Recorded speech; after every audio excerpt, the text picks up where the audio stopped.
Bom, estamos começando nossa reunião, então, no projeto Fala aí, Professor, uma reunião de estudos, e hoje nós vamos começar pelo ciclo do Fandango. O professor Jonathan vai puxar a frente desta reunião, já trabalhando conosco e dando alguns detalhes sobre o ciclo do Fandango. Nós todos estamos com o microfone fechado, assim que alguém precisar falar, ele vai abrir um espacinho na fala dele e a gente vai argumentar e vai discutir a respeito, tá, pessoal? Todas as perguntas são livres, desde que sejam umas perguntas de estudo. Fechei meu microfone e está contigo, Jonathan. Beleza, boa noite a todos. Boa noite, Tony, boa noite, colegas. Então, fiquei com a incumbência de falar um pouquinho sobre o ciclo dos fandangos. Montei uma estrutura aqui para poder me auxiliar para seguir um cronograma, vamos dizer assim, e também falar um pouco do que eu sei, um pouco do que eu pesquisei sobre esse ciclo aí para compartilhar com os colegas e também buscar novas informações e coisas que eu não sei com certeza, né? Inicialmente o fandango ele vem do latim fidiciare, tocar lira, né? Eu dividi inicialmente falando sobre a questão de onde vem, vamos dizer assim, ou teoria de onde vem, né? Ele da Península Ibérica é uma das teorias, né? E a questão do vindo da Espanha, os portugueses herdaram dos espanhóis, né? Então eu segui mais ou menos nesse caminho. E a partir disso um exemplo dos portugueses, por exemplo, ele substituiu totalmente, ou quase, vamos dizer assim, ou de uma forma mais maciça, o minueto em Portugal, né? Onde em todas as classes sociais se disseminou o fandango, né? O que mais que eu posso falar sobre o fandango? Ele veio para o Brasil, né? Então, chegando no Brasil, ele foi disseminado principalmente pelos tropeiros, onde inicialmente eles disseminaram através do fandango apenas dos homens dançando, né? Com sapateios, enfim. E a partir disso eles foram esse fandango dançado pelos homens, ele era muito primitivo e ele era principalmente imitando animais, né? Ferramentas, enfim, bastante pantomímico, né?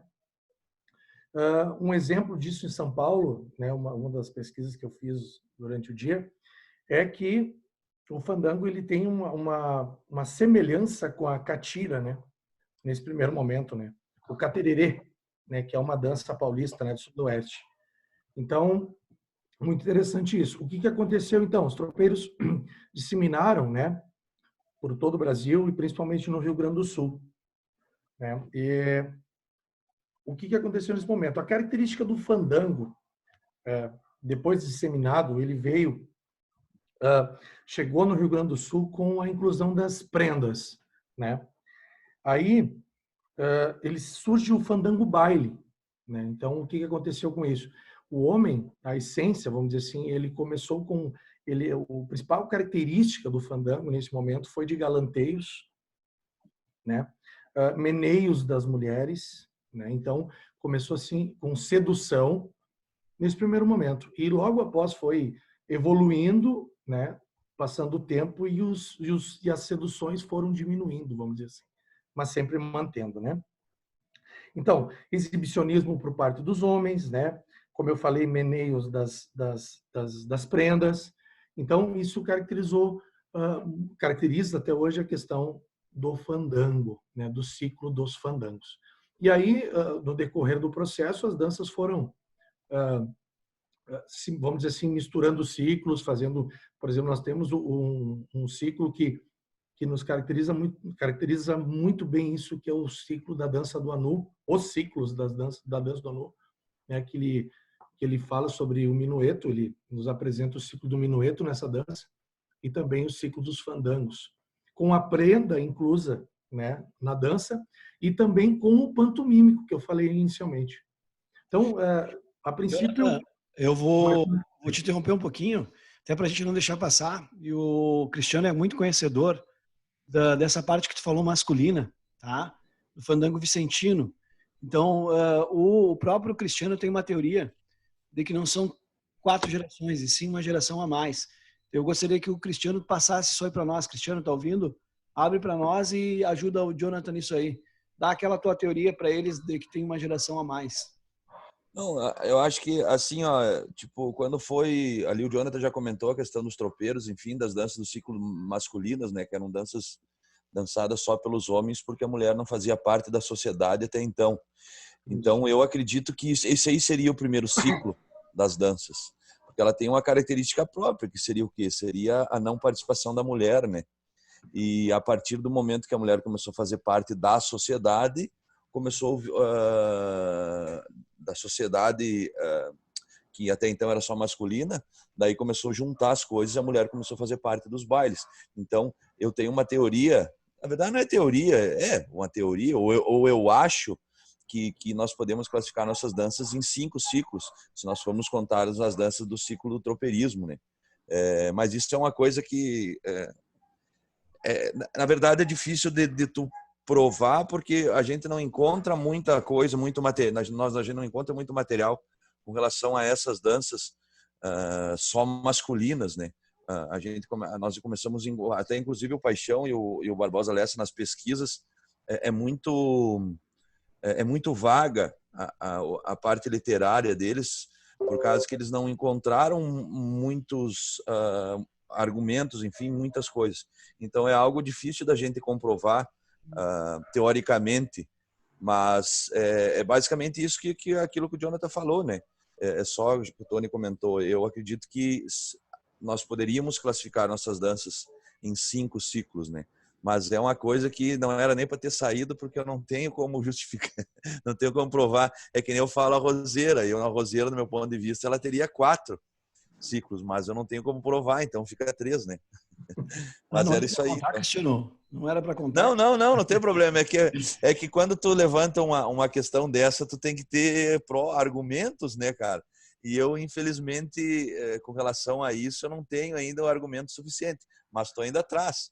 Estou indo atrás. Uma hora eu acho alguma coisa que comprove bem essa questão.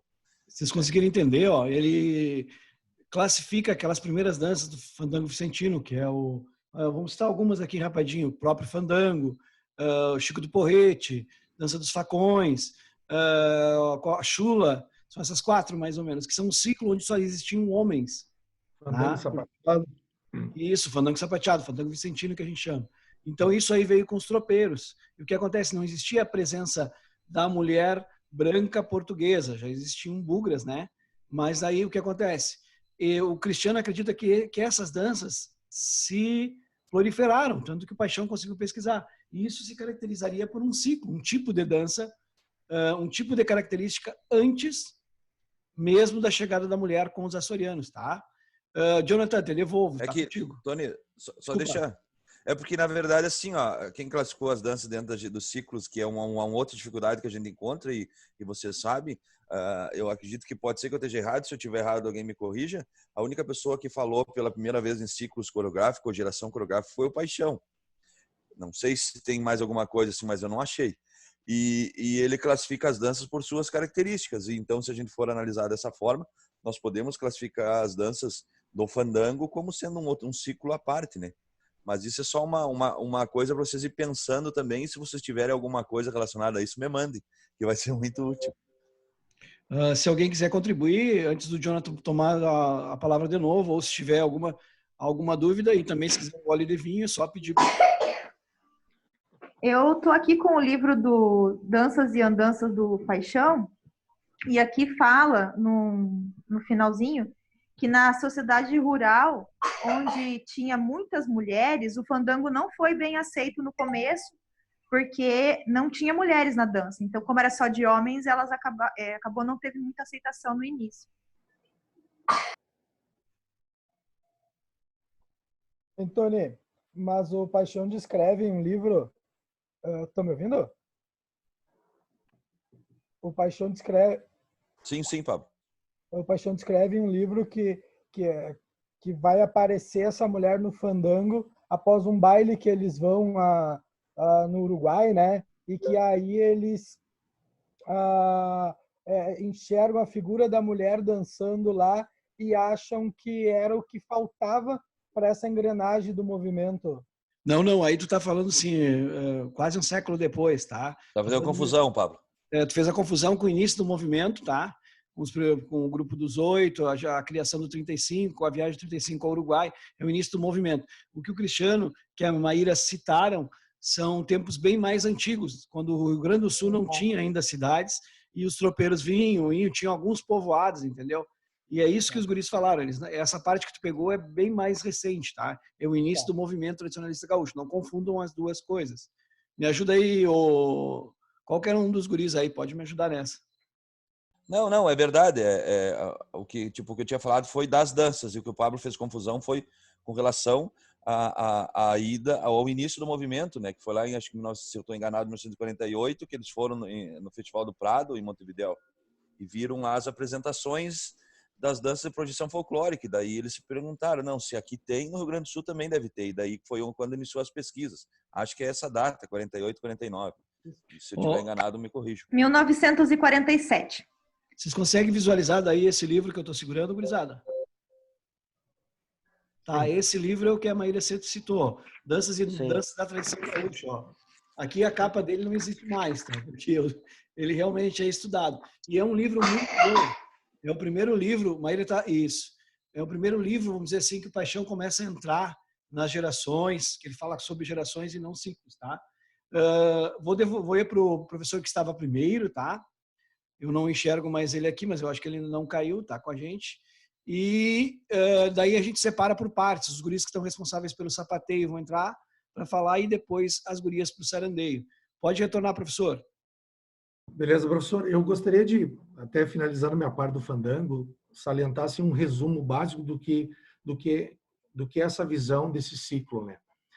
Inicialmente, assim, não se tinha sedução, não se tinha nenhum, vamos dizer assim, o sapateio executado não existia nenhuma característica desse sentimento, né? Dessa ação.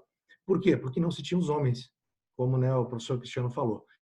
Então, o que acontece? Logo após disso, ela entrou, vamos dizer assim, entrou na característica, a sedução, quando as mulheres chegaram no processo do fandango. Como eu disse antes, sobre a questão do fandango baile, né?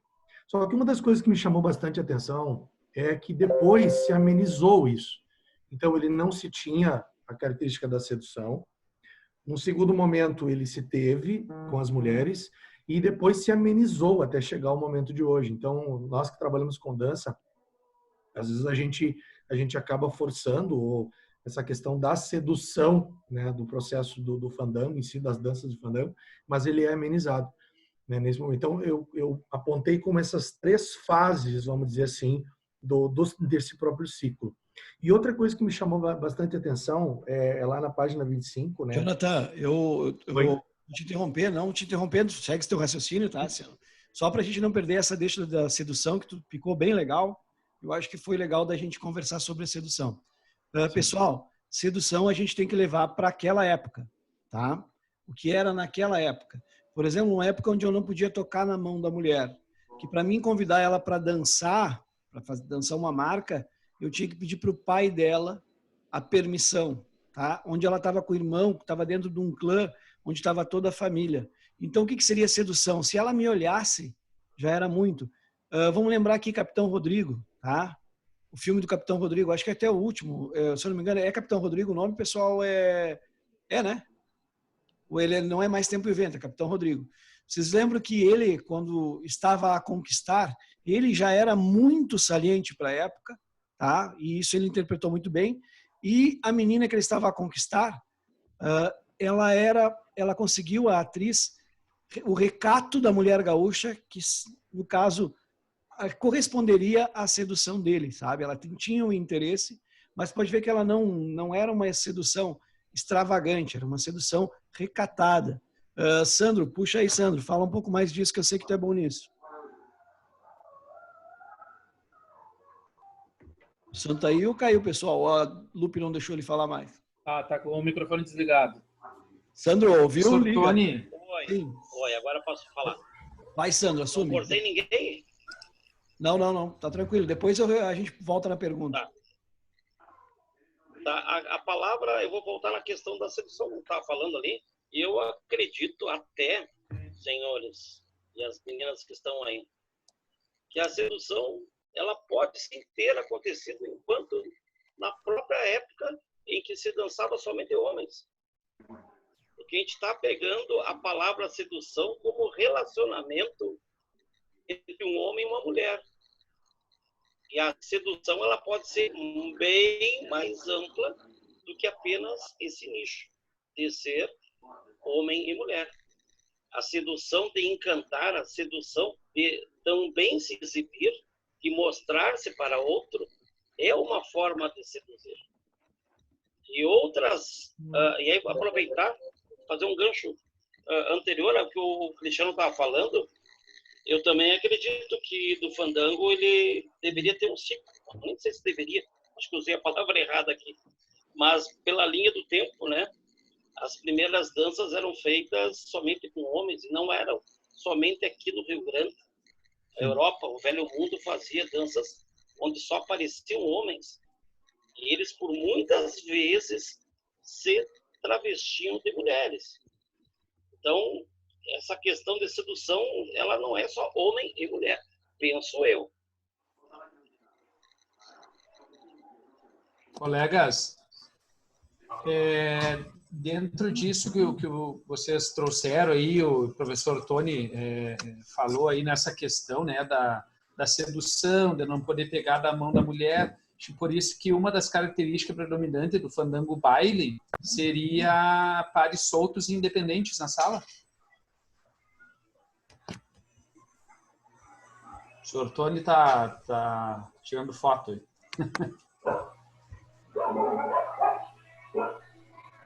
Bruno, repete de novo aí, cara. Eu tava viajando aqui, não consegui entender. Então, Bruno, são épocas diferentes. Assim, ó, o primeiro fandango vicentino, imagina só os homens, tá?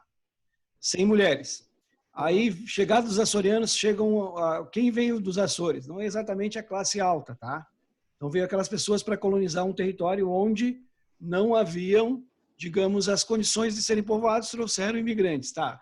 Essas pessoas chegaram aqui com suas filhas, suas famílias, tá? Aí começa uma outra espécie de fandango, que não é mais o fandango exatamente só do masculino. Começa os primeiros bailes, vamos dizer assim, tá? Como eles eram, os bailes de ramada, às vezes, como eles eram comemorados, em função de um batizado, ó, o Mateuzinho que está ali, ele ia batizar o filho dele, nos convidávamos todos nós íamos lá para o batizado, e isso acontecia uma festa, onde no início era tocado apenas com violino, ou, desculpa, rabeca e violas, tá? E quando vem a presença da mulher, começa um fandango baile. E aí aquelas características masculinas do fandango vicentino, que tem figuras bem características, começam a ser amenizadas, porque isso é um baile de família, tá? Então o homem não ia fazer algumas figuras que ele faz no fandango vicentino. Estava a presença da mulher agora, não estava mais só num grupo de amigos. Então essas características foram amenizadas. E aí tinha a presença da mulher. Nessa presença da mulher, há um ar de conquista em alguns momentos, é lógico, alguém gostaria de conquistar alguém, mas também tu dança com a tua tia, com a tua mãe, com a tua prima, né? Naquela família ali. Então, tem que levar lá naquela época, bem antiga, assim, tipo, quando a Amanda dançava de pé descalços ali representando, tá? Vim por ali. Nós estamos chegando por ali com o fandango, tá? E aí ele vira baile, e depois lá com a presença da gaita, já começa a quarta geração. Então, nós estamos aqui falando da primeira geração dos bailes, tá? E entendeu? Não sei se eu ajudei, o Cristiano pode entrar ajudando, e quem mais quiser ajudar, vai junto. Na verdade, desculpa, Pablo. Desculpa cortar aí. O tio Pedro Darcy disse que ele tá na reunião, ele só não está conseguindo falar, ele está só assistindo.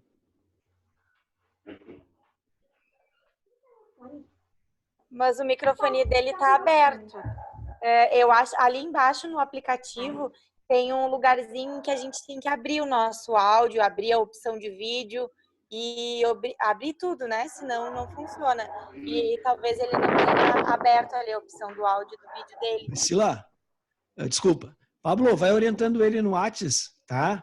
Isso. Que ele precisa de um pouco mais de ajuda e a gente não para aqui porque falta bem pouquinho, 6 minutos para a gente parar. Então vamos encerrar o Jonathan.